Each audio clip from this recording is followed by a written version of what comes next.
哋喺呢個亞朵酒店咧，南京呢度住咗幾日，咁啊打算第二個行程咧就去揚州，但係會經過鎮江或者去鎮江睇睇嘅。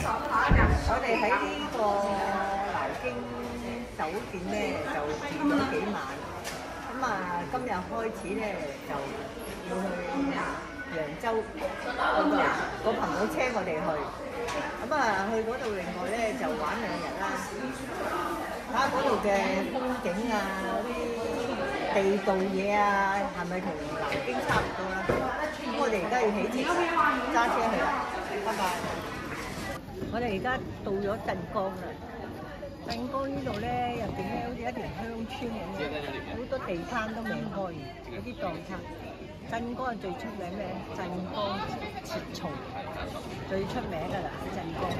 你平時食雲吞麵啊、餃子都係講鎮江切菜。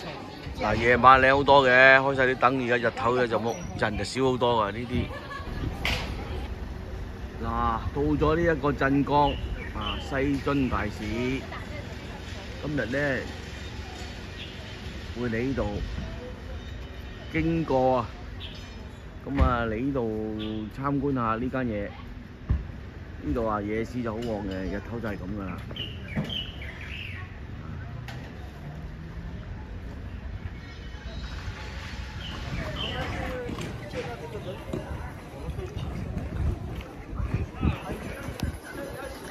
而家嚟到呢度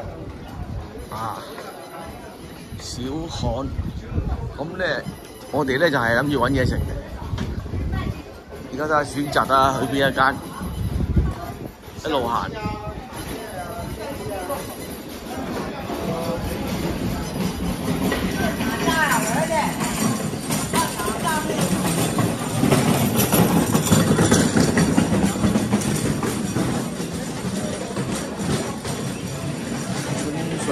佢哋考慮而家會唔會入嚟呢一間度？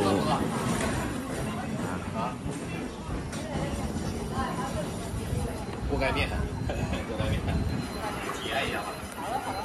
这个还是一个老字号。好啦，就選擇咗呢間啦。個門面都好大。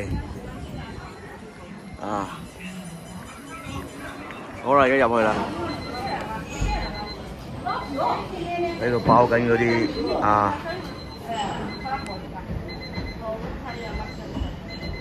好多餡喎落咗。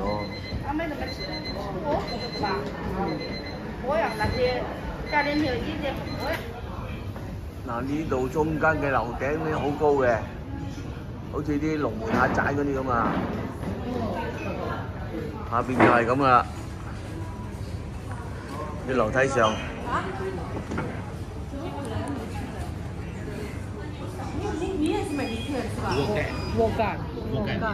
嗱，呢個鍋蓋麵啊，鎮江嘅出名，即係叫鍋蓋麵，鍋蓋麵。鍋蓋麵啊，呢個牛肉，呢個牛肉啊。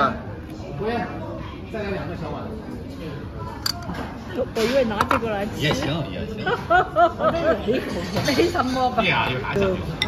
桂花赤豆糊有呢碗啦，唔知咩味，一陣間試試各位。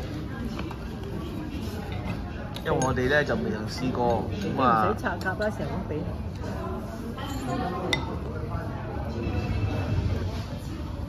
嗱，呢個就係手工芥菜春卷6隻，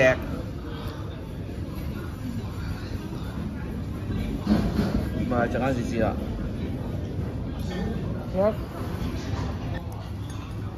蟹黃小籠包。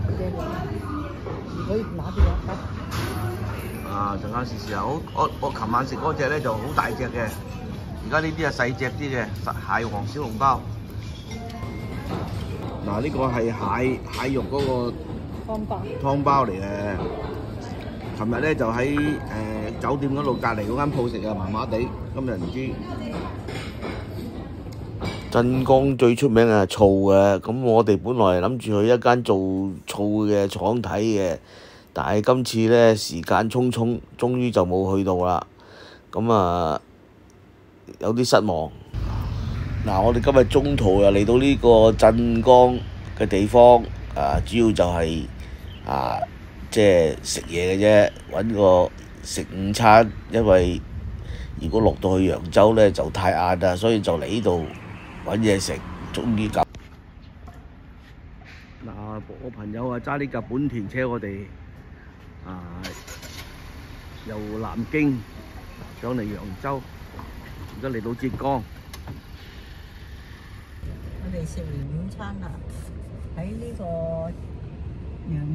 鎮江。鎮江食完午餐，就而家開車去揚州，就要50分鐘。頭先嚟咧就1個鐘嚟50分鐘，而家就去揚州反而50分鐘到，去酒店啦，開車。請各位支持訂閱、點讚同埋俾個 like 多謝各位收睇祝大家行好運。